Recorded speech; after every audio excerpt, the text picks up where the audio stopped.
Every tool you add to your agent means writing custom code for authentication, parsing, and error handling. If you have 5 tools, that's 5 completely separate implementations. And when an API changes, you're rewriting everything from scratch. MCP fixes this problem. Model Context Protocol is a single standard for connecting AI to any data source. Think of it like USB-C for agents. Before USB-C, every device needed its own charger, but now one cable works everywhere. Today we are building an MCP server from scratch that handles both file access and database queries through one unified protocol. Here's the reality of building agents today. Every tool you add requires custom code. If you have 5 tools, you're looking at potentially hundreds lines of glue code just to connect everything. The worst part is that none of this code is reusable. Your Slack integration doesn't help you when you need to build a database connector, and when any of those APIs change, you're back to rewriting everything from scratch. MCP eliminates this entire category of work. MCP, which stands for Model Context Protocol, is an open standard created by Anthropic. It defines exactly how AI applications should communicate with external tools and data sources. The key benefit is that you only implement the protocol once, and then any MCP-compatible tool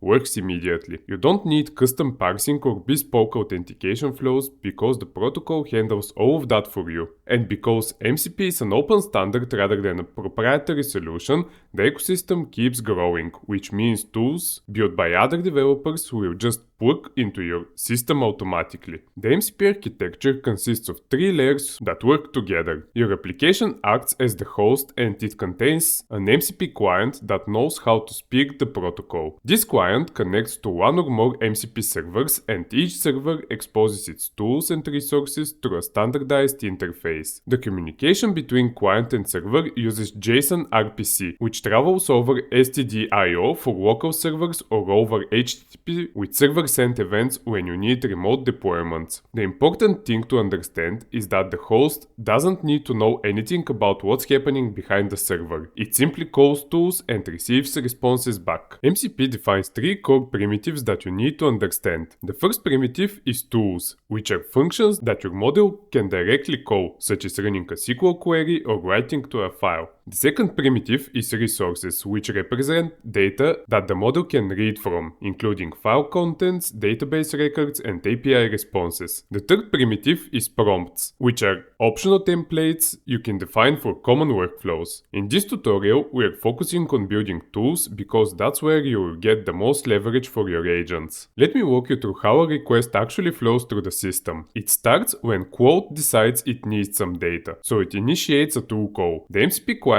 takes that request, packages it as JSON RPC message, and sends it to the appropriate server. The server then executes the actual operation, which might be something like running a SQL query against your database. Once the operation completes, the results flow back through the same path, going from the server to the client and finally back to the model. The important thing to notice here is that the model never touches the database directly. The protocol handles all the serialization and error handling, which gives you a clean separation of concerns. That's enough theory and diagrams for now, so let's build an MCP server from scratch. We are going to create 2 tools, one that reads files from the file system and another that queries a SQLite database. Once we have both working, we will wire everything up to Claude Desktop and test it live. Let's switch over to the code editor and start building. Let's start by setting up our project. We are creating a new folder and we move inside of it. Then we create a new Python virtual environment and we activate the virtual environment. Once activated, we install 2 packages. MCP is the Anthropic's official Python SDK for the Model Context Protocol, and Anthropic, which we'll need if we want to build a client later. Next, we create our server.py file. Let's also add all the imports that we will need. From the standard library, we need async.io for async execution, SQLite for database access, and JSON for serializing our query results. From the MCP SDK, we import server, which is the core class that handles the protocol. We also import std.io server, which sets up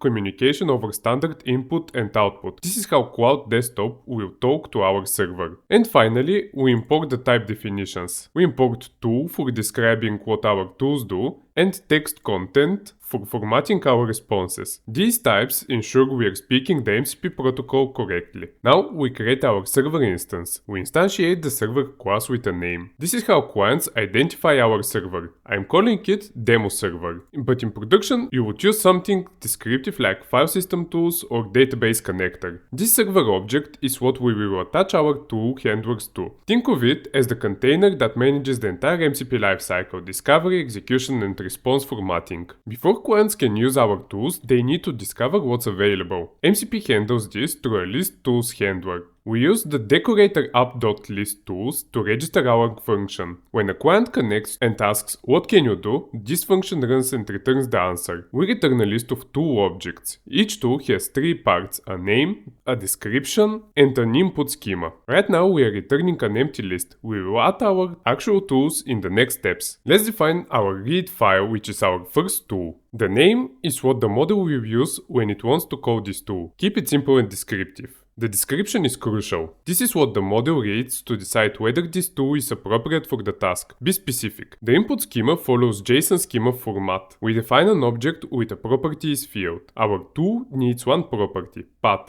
which is a string. The description here helps the model understand what value to pass. We mark path as required since the tool can't work without it. This schema isn't just documentation. MCP clients use it to validate requests before sending them. Now let's add our second tool, which is QueryDB for SQLite queries. It has the same structure: name, description, and input schema. For the description, I'm being explicit that this runs select queries on SQLite. The model needs to know both what the tool does and what it doesn't do. We are not supporting insert, update, or delete. The input is a query string. In the description, I'm noting that only select statements are allowed. This sets expectations so the model doesn't try to run mutations and hit an error. We now have two tools defined. When a client connects, it receives both of these in the discovery response. Now we implement what happens when a client actually calls a tool. We use the app.call tool decorator to register our handler. This function receives two arguments: name, which tool the client wants to execute, and arguments, a dictionary of the parameters they passed. The return type is a list of text content. Why a list? Because MCP tools can return multiple content blocks, maybe text plus an image or multiple text segments. For our use case, we will return a single text block. We start with a skeleton that raises an error for unknown tools. This is important. If someone calls a tool that we don't recognize,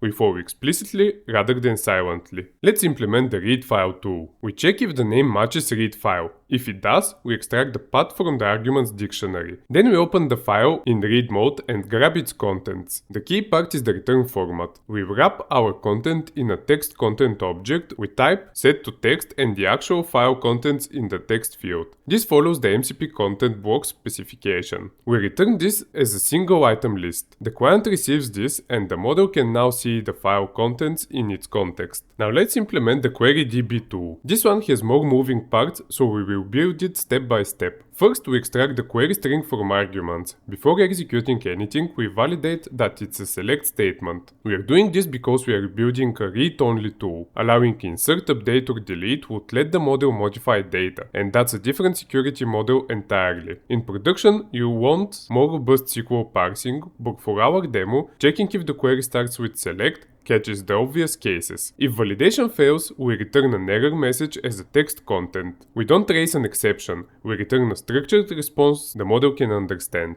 Now we execute the query. We connect to our SQLite database. We execute the query using con.execute, which returns a cursor. The cursor holds our results. Here is an important detail. We need column names to build structured output. The cursor.description attribute gives us metadata about each column. It's a list of tuples, and the first element of each tuple is the column name. We extract those into a columns list. Now we format the result into something the model can easily parse. We fetch all rows from the cursor. Each row is a tuple of values. We want dictionaries with column names as keys. This is much easier for the model to understand. We use zip to pair each column name with its value, then wrap that in a dictionary. We do this for every row, giving us a list of dictionaries. Then we close the connection because we need to always clean up our database handles. Finally, we serialize the rows list to JSON with intent equals to for readability. We wrap that in a text content and return it. The model now receives structured JSON data it can reason about. Our handlers are complete. Now we need to actually run the server. We create the async main function. Inside we use stdio server as a context manager. This sets up the communication channels, read stream for incoming messages and write stream for outgoing responses. We call app.run with both streams and initialization options. This starts the server loop. It listens for incoming JSON RPC requests, routes them to our handlers, and sends back responses. The if name equals main block ensures this only runs when we execute the file directly. Async IO run kicks off the async event loop. But before we go to Claude Desktop and test this, we need to create some test data. Let's create a new file called test.txt. And here we put hello from MCP. We also create one more Python file. Let's call it seed.py. In this file, we will create a connection to our DemoDB and insert some values for testing. Now we're going to connect our MCP server to Claude Desktop. You go to Settings and go to Developer. And here you click Edit Config. This will take you to a folder where we will find Claude Desktop config.json. Open that file and paste the following. You need to paste MCP servers with Python set as the command, and as argument you put the full path to your server.py file. After you have configured your paths, you need to restart Claude Desktop. After that, you will be able to see here under connectors your demo server. Let's now give it a try. Let's ask it to query the users table and tell me who is in the database. Let's execute that. It asks us for permission to run the query. Let's allow it. And as you can see, it managed to find Alice and Bob in the database. And that's MCP in practice. We built a server that exposes both file access and database queries through a single unified protocol. The model automatically discovers what tools are available, calls them with properly typed arguments, and receives structured responses back. We achieved all of this without writing any custom integration code. What we built today is the foundation pattern that you can extend however you need. From here, you can add any tools your agent require, whether that's web scraping, external APIs, or system commands. You can also take advantage of existing MCP servers that the community has already built. Anthropic maintains official servers for GitHub, Postgres, Slack, and many other services. If this tutorial helped you understand MCP, make sure to subscribe to ByteBuilder for more agent engineering content. Drop a comment below if you'd like to see advanced patterns like remote server deployment, authentication flows, or tool composition. I'll see you in the next one.